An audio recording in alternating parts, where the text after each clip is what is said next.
Halo teman-teman, kali ini saya Nisita Wardani akan menjelaskan terkait dengan pengantar akuntansi sektor publik. Di dalam hal ini teman-teman juga harus mengetahui terlebih dahulu apa sih yang dimaksud dengan sektor publik. Jadi sektor publik ini adalah suatu hal yang dimana berkaitan dengan kepentingan umum. Tentunya kepentingan umum ini digunakan untuk menyediakan barang dan jasa kepada publik. Jadi, karena kita berbicara tentang sektor publik, maka kata kunci utamanya adalah kepentingan umum. Nah, kepentingan umum ini tentunya ketika ingin melayani penyediaan barang dan jasa membutuhkan sumber dana. Sumber dana ini kalau untuk di sektor publik diterima dari pajak. Lalu bagaimana dengan akuntansi sektor publik?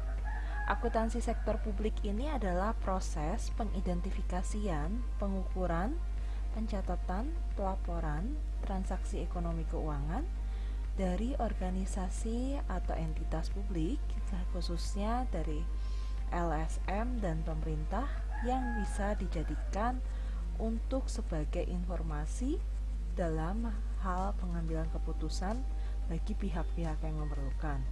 Nah, definisi akuntansi sektor publik tadi saya ambil dari Halim tahun 2004. Jadi intinya di mana sama halnya dengan akuntansi, yaitu proses pencatatan dan pengukuran serta nanti outputnya adalah laporan keuangan, maka akuntansi yang dimaksud untuk sektor publik adalah akuntansi yang nantinya akan membantu organisasi sektor publik atau entitas publik, baik LSM, pemerintah, lalu organisasi nirlaba, yang nantinya di mana informasi keuangan ini digunakan untuk pihak-pihak yang memerlukan, seperti contohnya kreditor atau investor atau masyarakat tentunya, untuk mengetahui bagaimana pemberian dana yang diberikan lewat pajak tadi dipertanggungjawabkan oleh pihak yang menggunakan dana tersebut. Nah, tujuan di dalam akuntansi sektor publik ini ada dua hal. Yang pertama, menyajikan informasi yang tepat, efisien, dan ekonomis dalam penyampaian informasi, khususnya untuk alokasi sumber daya. Jadi, sumber daya yang dimaksud di sini tidak hanya melulu tentang uang, melainkan juga bisa dalam bentuk barang atau misalnya sumber material yang bisa digunakan untuk melayani kepentingan publik, termasuk juga dengan sumber daya manusia yang bisa digunakan untuk membantu dalam menghasilkan laporan informasi yang bisa tepat guna. Contohnya apa sih untuk sumber daya manusia? Tentunya di sini bisa tenaga ahli yang digunakan oleh bagian pemerintah untuk membantu memberikan perbaikan di dalam sistem informasi pelaporan keuangan tentunya. Nah, ketika sumber daya manusia ini sebagai tenaga ahli yang dipekerjakan oleh bagian pemerintah, tentunya hasil output yang diharapkan nantinya adalah laporan keuangan yang bisa digunakan untuk pengambilan keputusan. Nah, yang kedua di sini adalah informasi pelaksanaan tanggung jawab untuk mengelola secara tepat efektif program penggunaan sumber daya tersebut. Jadi, kalau tadi sudah teman-teman ketahui untuk sumber daya itu bisa dari material, non-material, atau misalnya dengan non-material ini adalah sumber daya manusianya atau terkait dengan keuangannya, maka ketika sudah diterima sumber daya tersebut itu harus dilaporkan. Bagaimana pelaporan terkait dengan pelaksanaan programnya? Apakah sudah sesuai atau tidak? Atau jangan-jangan programnya ada yang tidak bisa berjalan dengan lancar? Ini disebabkan karena apa? Seperti itu. Nah, di sini untuk akuntansi sektor publik itu juga ada istilah lain yang namanya adalah akuntansi pemerintahan, masih dalam sumber yang sama, yaitu Halim tahun 2004, di mana khusus untuk pemerintahan yang digunakan adalah institusi untuk pemerintah pusat dan pemerintah daerah. Nah, Untuk peraturannya yang digunakan ini adalah PP 71 tahun 2010. Nanti juga kita akan mengembangkan dengan menggunakan SAP 2021, di mana akuntansi pemerintahan ini sama dengan prosesnya di akuntansi sektor publik, yaitu untuk membantu prosedur penyelenggara, peralatan, dan elemen terkait dengan fungsi akuntansi, khususnya nanti untuk transaksi pelaporan keuangan di institusi pemerintah pusat maupun daerah. Lalu, bagaimana dengan karakteristik organisasi sektor publik? Nah, ini teman-teman. Karakteristik organisasi sektor publik ini unik daripada organisasi yang lainnya. Mengapa? Dia tidak berorientasi pada profit. Lalu bagaimana dengan organisasi sektor publik contoh seperti sekolah gitu ya? Mengapa kok dia tetap menarik keuntungan? Nah, karena dia tidak pure non-profit, maka dia disebut dengan istilahnya adalah quasi non-profit. Quasi non-profit ini sebagai bentuk di mana organisasi ini tetap menarik keuntungan, tapi gunanya bukan untuk kepentingan pemegang saham, melainkan untuk kepentingan pelayanan publik, di mana profit yang nanti yang diterima itu digunakan untuk sumber keberlangsungan usahanya. Maka sekolah tetap menarik uang kepada siswanya, itu digunakan untuk pembiayaan keberlangsungan hidup organisasinya. Nah, inilah yang membedakan antara organisasi publik dengan organisasi swasta. Jadi kalau organisasi publik itu tadi tujuannya non-profit yang tidak mencari keuntungan, walaupun dia mencari keuntungan notabene dia untuk keberlangsungan organisasinya, sedangkan untuk swasta tujuannya jelas untuk profit. Mengapa? Karena ada halnya yaitu memaksimumkan para pemegang saham. Nah, untuk sumber dananya, sumber dana yang digunakan di sini adalah untuk pajak, retribusi daerah, utang, obligasi, laba, BUMN maupun BUMD yang digunakan untuk sumber pendanaan di organisasi sektor publik. Oke, jadi sumber dana tadilah yang digunakan untuk membantu pembiayaan di dalam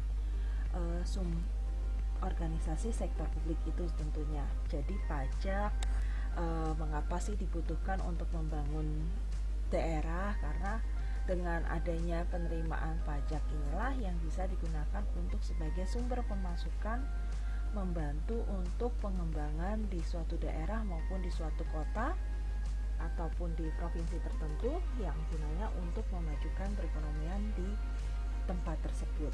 Nah, sedangkan untuk di swasta ini ada sumber dananya ada dua, dari internal maupun eksternal. Untuk sumber dana dari internal bisa diperoleh dari pemilik perusahaan, sedangkan dari eksternal bisa diperoleh dari para pemegang saham. Lalu selanjutnya, perbedaan lain di dalam organisasi sektor publik dan swasta, yaitu untuk sektor publik pertanggungjawabannya kepada masyarakat, DPR maupun DPRD, yang tentunya dia menginginkan pertanggungjawaban di mana uang yang sudah diberikan melalui pajak atau sumber penerimaan yang melalui pajak tersebut sudah digunakan sampai di mana sehingga nantinya bisa dipertanggungjawabkan kepada masyarakat. Pelaporannya seperti ini atau dari DPR seperti demikian. Nah, sama halnya untuk di swasta, pertanggungjawabannya ini adalah untuk pemegang saham maupun si kreditor. Mengapa? Karena untuk pemegang saham tentunya ketika dia memberikan sumber dana dalam bentuk saham, lalu kemudian kreditor juga memberikan pinjaman, maka dia ingin tahu kira-kira organisasi yang diberikan dana tersebut bisa tidak sih mempertanggungjawabkannya sampai dengan membayar pelunasan pinjamannya, atau misalnya untuk mempertanggungjawabkan terkait dengan kesejahteraan para pemegang saham tersebut. Nah, selanjutnya untuk di organisasi publik, struktur organisasinya ini berbeda dengan struktur organisasi di sektor swasta. Mengapa? Karena Untuk di struktur organisasi sektor publik ini sifatnya birokratis, kaku, dan hierarki. Jadi kalau teman-teman pernah punya pengalaman misal mengurus sebuah KTP atau misalnya untuk mengurus seperti perpanjangan STNK, nah mereka tentunya struktur organisasinya harus mengikuti dengan pola yang ada, tidak bisa langsung lompat gitu ya. Nah, sedangkan untuk di struktur organisasi sektor swasta itu dia lebih fleksibel, di mana bisa antara atasan dan bawahan bisa langsung berkoordinasi dengan mudah, tidak perlu menunggu secara birokratis harus dari bawahan melewati manajernya lalu baru ke atasan, tidak perlu seperti itu. Lalu kemudian untuk di swasta ini juga dia secara piramid gitu ya, dimana biasanya bisa juga koordinasi dari atasan ke bawahan, tetapi harus melewati dalam bentuk piramid, yaitu melewati manajer tingkat atas, pun tengah, dan operasional. Nah, untuk di bagian perbedaan selanjutnya, organisasi sektor publik ini memiliki anggaran yang sifatnya terbuka. Sebagai contoh seperti APBN, itu adalah anggaran di dalam sektor publik yang dimana dimiliki oleh pemerintah pusat dan nantinya diberikan informasi tersebut kepada pihak masyarakat. Sedangkan untuk di sektor swasta, anggarannya sifatnya tertutup karena tidak semua orang mudah mengakses untuk anggaran tersebut. Lalu untuk sistem akuntansi yang berlaku, sebenarnya antara swasta maupun publik tidak ada perubahan. Saat ini sudah untuk di sektor publik sudah menggunakan sistem akuntansi yang sifatnya accrual basis. Nah, tentunya untuk accrual basis dan cash basis ini kita akan bahas lebih lanjut saat nanti pertemuan teman-teman di kelas. Bedanya seperti apa sih?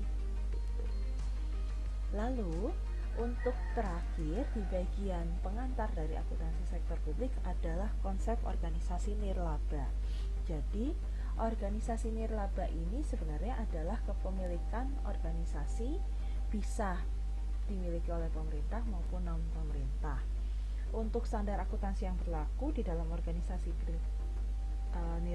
non nirlaba ini adalah PSAK 45. Sedangkan untuk sumber pendanaannya yaitu dari donatur. Nah, ini yang unik dari organisasi sektor publik khusus untuk organisasi nirlaba, di mana dia karakteristik pendanaannya tidak bertujuan untuk memperoleh manfaat ekonomi. Nah, seperti contohnya misal untuk rumah sakit gitu ya.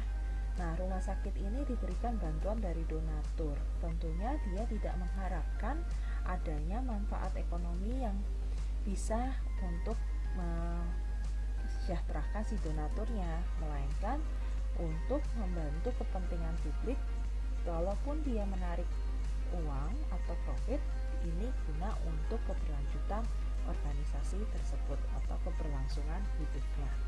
Nah, untuk organisasi nirlaba sendiri ini banyak contohnya teman-teman. Ada parpol atau partai politik, terus organisasi kelembagaan, lalu kemudian ada LSM, ada sekolah, ada rumah sakit. Oke, sekian penjelasan saya terkait dengan pengantar akuntansi sektor publik. Semoga bisa bermanfaat bagi teman-teman. Jika ada pertanyaan silakan disampaikan di kolom komen bawah ini dan jangan lupa subscribe, lanjutkan video selanjutnya. Terima kasih, sampai jumpa.